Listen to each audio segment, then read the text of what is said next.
Hello and welcome back to Apt for You. In this particular video, we will be discussing a new problem from tree, and the problem is basically right view of binary tree. In the previous problem, in the previous videos, we have already discussed about the problem of finding the left view of binary tree.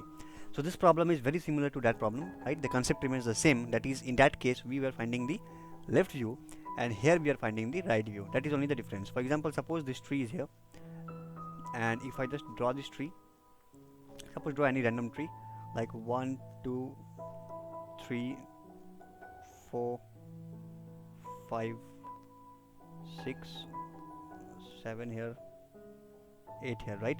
And now if I say you what is the right view of this tree, then what would you do? You would basically try to observe this tree from the right side, right? So you will basically observe the tree from the right side and see what are the nodes that you can actually see. So what are the nodes basically which you can actually see? So in this particular case you can find out, okay, this is the nodes that I can see, like node 1, node 3, node 5, node 6 and node 7. You cannot see node 2, you cannot see node 4, you cannot see node 8. The reasoning remains the same, because node 2 cannot be seen because node 3 lies in front of node 2 and I'm watching from here, and basically this will be superimposing node 2, and hence node 2 will not be visible. Likewise 5 will be visible, but any node behind 5, exactly behind 5, will not be visible. Similarly 7 will be visible, but a node behind 7 will not be visible because I am watching it from this side, right? So what will be the output? The output will be 1 3 5 6 and 7, right? So this is the output, 1 3 5 6 7. Now they have asked us to find out the right view of this tree. So what is the approach that I am going to basically follow, right? So one of the approaches that I am going to follow here, there are several approaches definitely, but I'll be following an approach which I found very intuitive, and because it is a combination of multiple problems that we have discussed.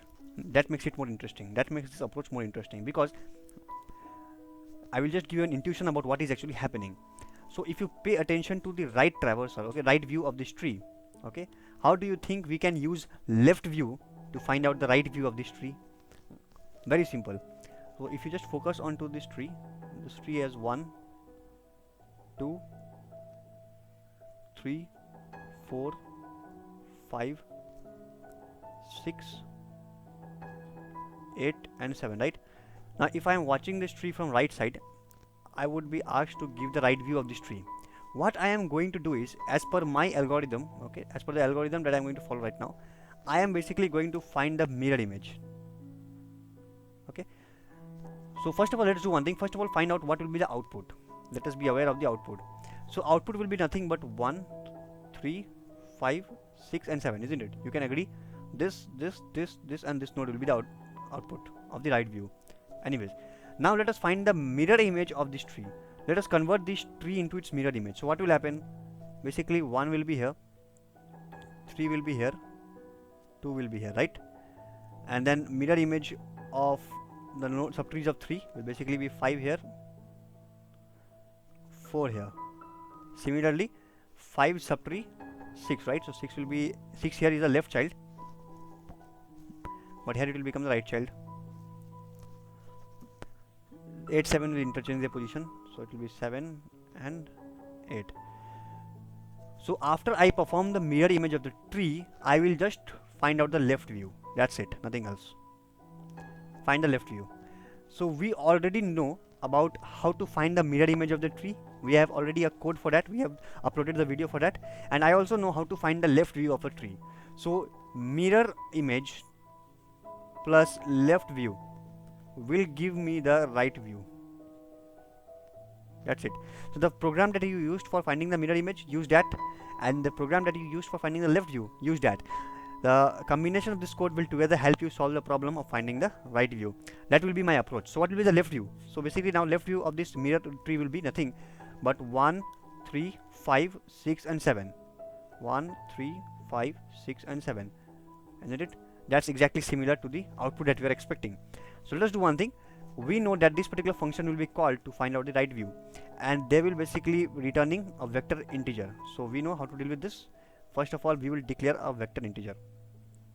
So prerequisite of this video is you must watch my video on how to find the mirror of a tree and how to find the left view of a tree.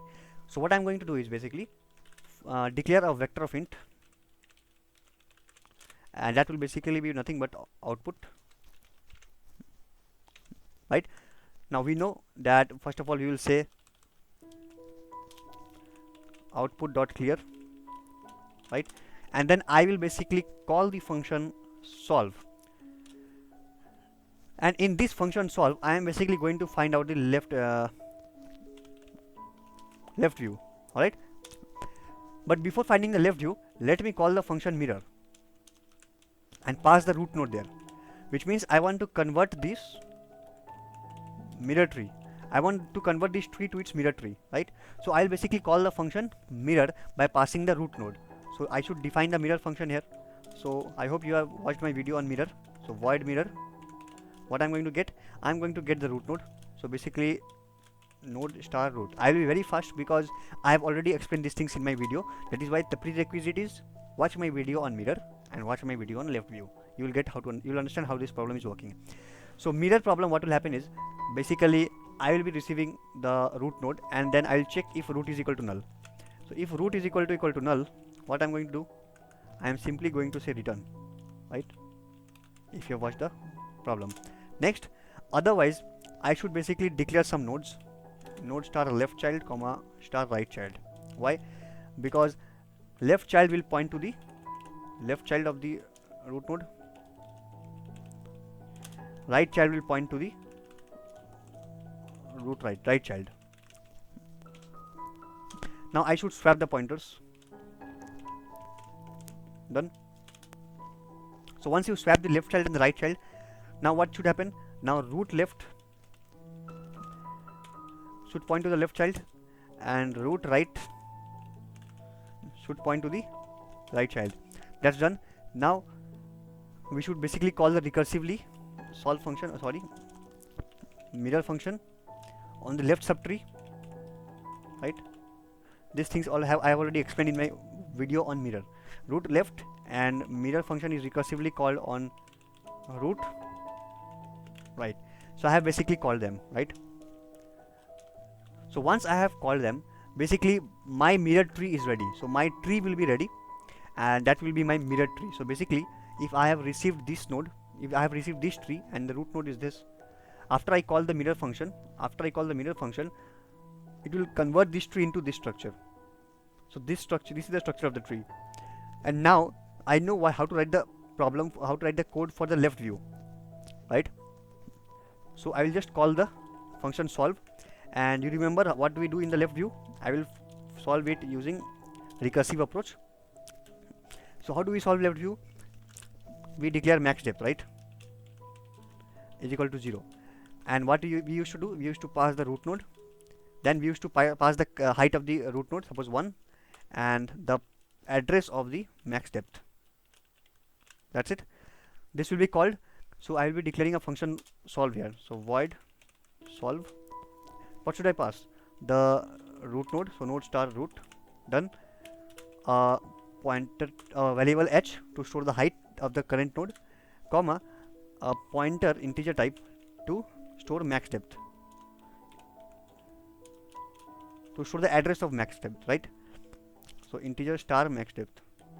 Done. So how to define the max depth function? Again the same thing. We first of all check whether root is equal to null. If root is null, we simply return.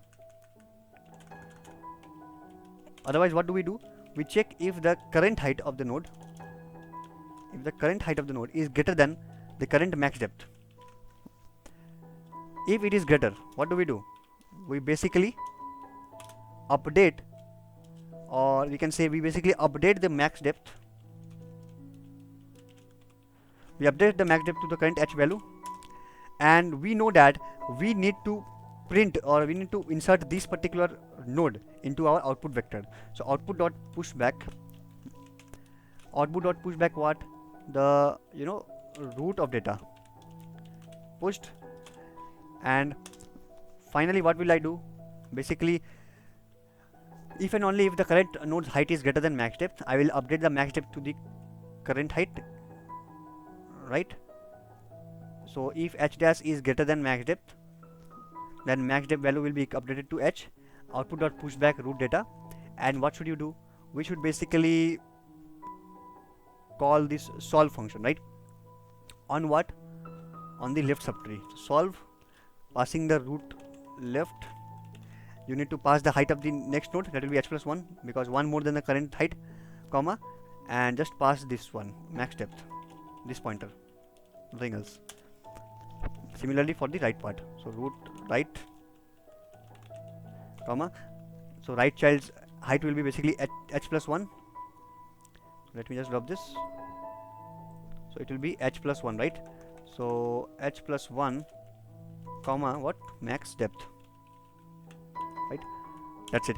So this is the function. This function completes our left view, and this function will, when it will be called, it will basically compute the left view and store it into the output vector. So what will happen? Basically, this will be function will be called. The function right view will be called. Once the function right view is called, I will basically perform first of all mirror of the tree. This tree will be converted into mirror, and then I will just call the function for finding the left view.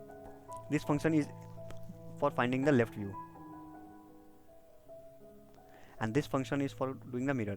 This is one of the approach.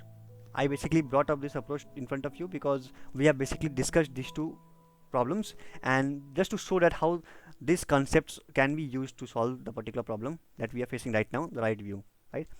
So yes, this should work. Let us now quickly compile the code and check how it is working. So I'm expecting no error, no silly mistakes, and now the code should definitely work fine. Let's see. Okay, we are getting segmentation fault. What is the possible error? Let us see. So let me just zoom the screen.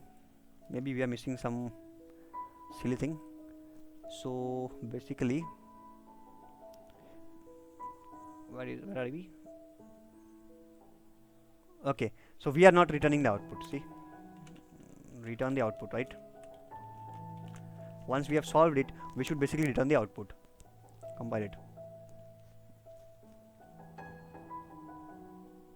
So it works fine. 1, 3, 2. The right view will be 1 and 2. That's it. So that's all from this particular video. The time complexity, definitely you are well aware of the time complexity of the mirror, that is order of n, right? And we also know the time complexity of the solve function, order of n. That's it. So the overall time complexity is also of order of n. So in order of n time complexity, I have solved this particular problem, and I hope this video was helpful. In case of any doubt, please feel free to put it out in the comment section, and just like, share and subscribe. Thank you.